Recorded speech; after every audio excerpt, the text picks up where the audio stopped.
Welcome to this lesson where I'll be sharing 7 tips that will really help you in the speaking section of the IELTS exam.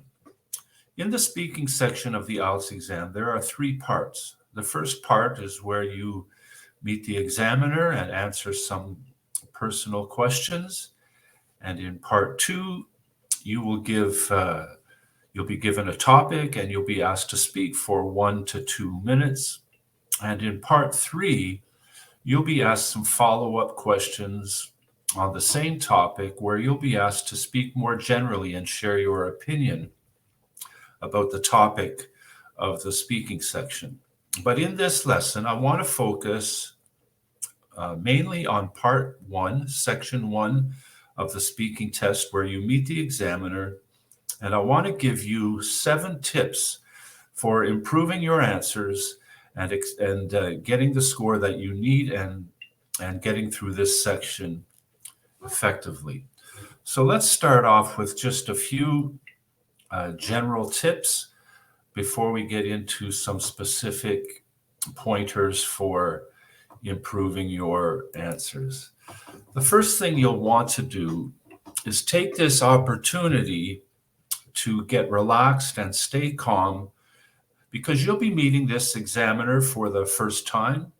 And sometimes we have difficulty meeting new people at the best of times, but especially when we know that this person is going to be testing our English. So we may be feeling a little nervous or anxious, but this is the time to take a deep breath and to become as confident and comfortable as possible, which will happen because you've spent the time you need to prepare and have been planning for this day for a while. So you're going to be able to stay calm and comfortable and also use this time as a warm-up. And you'll find that maybe you haven't been speaking English with anybody for a couple of days or a little while, and you just want to get back into the mindset of thinking in English and feeling comfortable and getting warmed up with your English. And it's simply a matter of answering these questions that the examiner is going to be asking you. And I want you to think of it this way. The examiner is going to be asking you some personal questions about your own life, your own experience, maybe about your family, about your work or hobbies, or things that you do as a part of your daily routine. So it's simply a matter of just answering the questions that you're given. Don't try to have any answers memorized ahead of time. You're just simply getting to know the examiner, and the examiner is getting to know you. And if you think of it that way, you'll be able to answer quite naturally, and you'll recognize that these questions are simple to answer because they're questions about you and your life. And as you begin to answer questions, take your cue from the examiner and maybe begin by just paraphrasing the question that you've been given, and then you'll want to extend your answer. One of the important things about extending your answers to make sure that your answers aren't too short, but you also want to make sure that your answers aren't too long. So what we're going to focus on here is I'm going to give you 7 tips or 7 ways that you can extend your answers and handle the first section of the speaking section as simply and calmly and relaxed as possible. So let's get started by looking at the first tip. So for example, if you were to give a simple answer to a question, maybe the question is, how often do you socialize with friends? And you could quite simply say, I socialize with friends several times a week. So this is a good answer, but it's a fairly simple answer. But how could we take this simple answer and just extend it a little bit and make it a little more effective.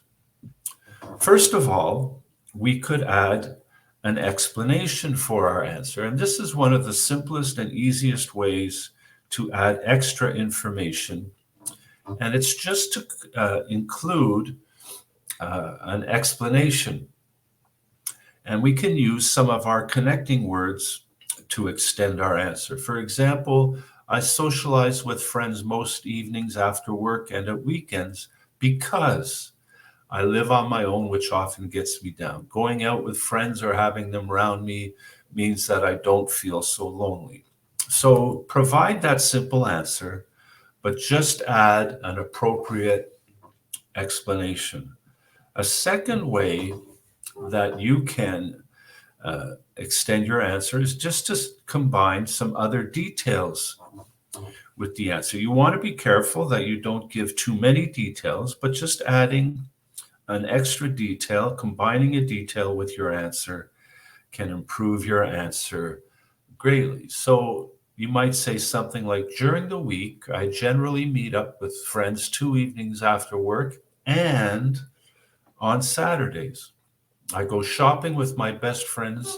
Sundays I leave for seeing my family. So you're just using that conjunction and to add an extra detail. And in this case, it's just adding another day of the week. And then you just explain what you do on Sundays as well. So this just combining some details, adding an explanation, combining some details can extend your answer appropriately and help you to get a higher score.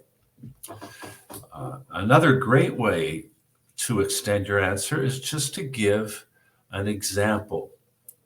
So you could say something like, I usually see my closest friends several times a week. Like this week, I'm meeting my best friend for a drink this evening. Then we're going to the cinema with some girls from work on Friday.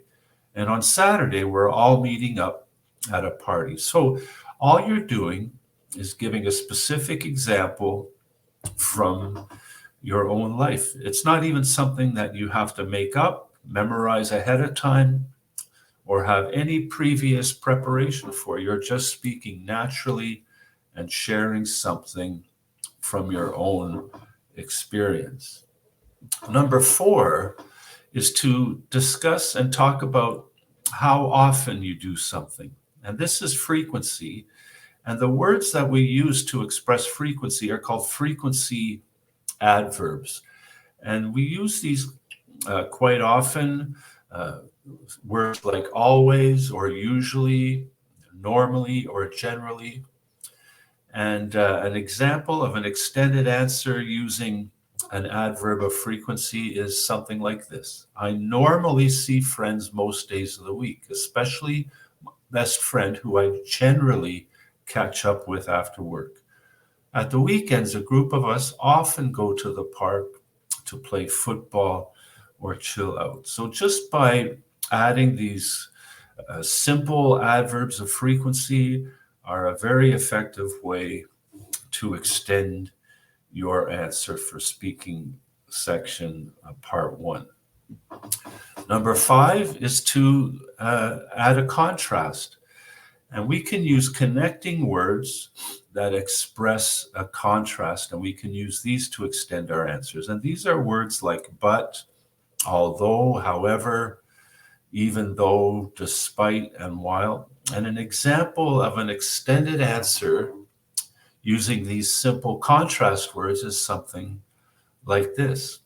I try to meet up with friends several times a week, but rarely on a Sunday, because that's when I visit my family.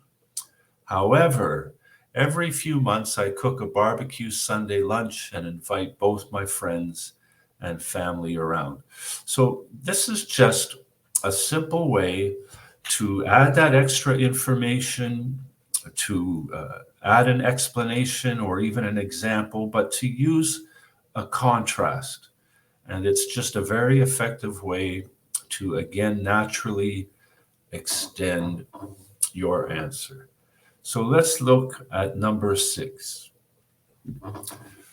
past comparison. So we can bring part of our past experience into our answer. This is where we just compare our present situation with our past situation. And it's quite simple to do. And here's another example. I used to socialize with my friends every day, but I don't see them so often now that I have a baby and can't go out in the evening so much. We probably meet up just a few times a month now. So you're contrasting the past with your present situation. And you can see as we go along how all of these things that we're talking about, explanations, combined details, adverbs of frequency, contrasting words, are all coming into play. And with a little bit of practice, you can discover that it's quite simple to speak naturally. And the last and final tip that I just want to leave you with for this lesson is to talk about the future. There may be times where you not only want to make a comparison with the past, but maybe a comparison to what will happen in the future, what you hope or think will happen in the future. So an example of this would be something like, currently, I hardly see my friends at all as I spend all my spare time studying for the IELTS exam. When I pass the exam, I'll meet up with my mates most evenings like I used to and spend weekends with them as well. So not only can we contrast with the past, we can contrast with the future. I hope that you found these tips helpful. The most important thing to realize is that your speaking test is simply, especially in part one, is simply having a conversation with the examiner. And I would encourage you not to try to memorize set answers ahead of time, not to try to memorize special vocabulary, but just speak naturally and comfortably and confidently, just as you would if you're meeting anybody else for the first time. And this is how you will find the most success in the speaking section of the IELTS exam.